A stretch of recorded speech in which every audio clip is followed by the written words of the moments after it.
Videos देखने के लिए सब्सक्राइब करें जनसत्ता.com, बेल आइकन दबाकर पाएं लेटेस्ट नोटिफिकेशंस। चुनावी रुझानों से अब तक ये साफ हो गया है कि एनडीए को बहुमत मिल रहा है और मोदी दोबारा सत्ता में आ रहे हैं। पिछली बार एनडीए को 336 सीटें और बीजेपी को 282 सीटें मिली थी, तो वहीं इस बार एनडीए को 342 सीटें मिलती हुई दिख रही है। कुछ राज्यों में तो बीजेपी ने कांग्रेस का सुपड़ा ही साफ कर दिया है। आइए जानते हैं कि किन राज्यों में चुनावी रुझान दिखा रहे हैं कि बीजेपी ने क्लीन स्वीप किया है। बात अगर करें हिमाचल प्रदेश की, तो हिमाचल प्रदेश में लोकसभा की 4 सीटें हैं। यहाँ की 4 सीटों में बीजेपी ने कब्जा जमाया है। कांग्रेस को हिमाचल से कुछ नहीं मिल सका। वहीं बात करें देवभूमि उत्तराखंड की, तो यहाँ पर लोकसभा की 5 सीटें हैं और इन 5 सीटों पर बीजेपी कब्जा जमाती हुई दिख रही है। उत्तराखंड में भी कांग्रेस खाता खोलते हुए नहीं दिख रही। बात अगर करें देश की राजधानी दिल्ली की, तो दिल्ली की 7 सीटों पर बीजेपी ने एक तरफा जीत हासिल कर ली है। यहाँ बीजेपी ने कांग्रेस से ज्यादा बड़ा झटका आम आदमी पार्टी को दिया है। मुकाबला त्रिकोणीय था, इसके बावजूद सभी सीटों पर बीजेपी कब्जा करती हुई दिखाई दे रही है।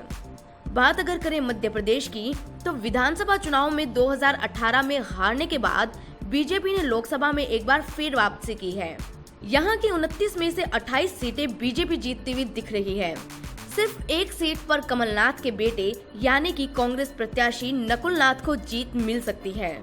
बात अगर करें राजस्थान की, तो यहाँ भी राज्य में कांग्रेस की सरकार है, लेकिन यहाँ की 25 लोकसभा सीटों पर बीजेपी 24 पर जीतते हुए दिखाई दे रही है। वहीं कांग्रेस के हाथ यहाँ कुछ नहीं लग रहा। एक सीट पर यहाँ क्षेत्रीय पार्टी आरएलपी को जीत मिलती हुई दिख रही है, जो बीजेपी के साथ ही है।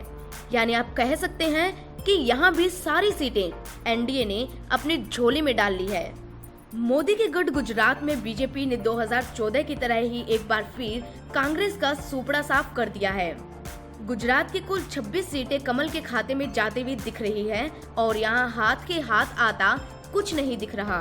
2014 की तरह 2019 में भी बीजेपी हरियाणा में क्लीन स्वीप करते हुए सभी 10 सीटें हासिल करते हुए दिख रही है।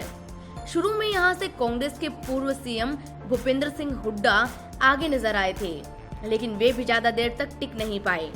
हरियाणा में कई क्षेत्रीय पार्टियां भी हैं, लेकिन बीजेपी का रथ कोई नहीं रोक सका। बात अगर करें कर्नाटक की, तो कर्नाटक में भी बीजेपी ने बेहद शानदार प्रदर्शन किया है। कर्नाटक की 28 में से 25 सीटों पर बीजेपी बाजी मारती हुई दिख रही है, तो वहीं कांग्रेस सिर्फ 3 सीटों पर ही नजर आ रही है। बात अगर करें बिहार की, तो बिहार में भी कांग्रेस का बुरा हाल है। यहाँ बीजेपी ने 36 सीटों पर बढ़त बनाई हुई है और कांग्रेस को सिर्फ एक सीट पर जीत मिलती दिख रही है। देश के सबसे महत्वपूर्ण राज्यों में से एक जम्मू कश्मीर में 6 सीटें हैं। लोकसभा की इन 6 सीटों में 3 पर बीजेपी और 3 पर नेशनल कॉन्फ्रेंस कब्जा करते हुए दिख रही है।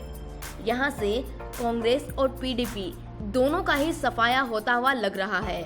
ओडिशा की अगर बात करें, तो यहाँ सबसे बड़ी पार्टी बीजेडी है, लेकिन एनडीए ने फिर भी 8 सीटों पर बढ़त बनाई हुई है। कांग्रेस का यहाँ खाता भी खुलता हुआ नहीं दिख रहा। वहीं बंगाल और यूपी में भी कांग्रेस की हालत बुरी है। यहाँ पार्टी को सिर्फ एक सीटों पर बढ़त मिल रही है। चुनावी रुझान ये साफ कर रहे हैं कि एनडीए की सत्ता में वापसी तय है। वहीं कांग्रेस सेंचुरी भी नहीं बनाती दिख रही। बाकी दिग्गजों का क्या हाल हुआ, ये भी हम आपको बताएंगे। आप बने रहिए जनसत्ता के साथ।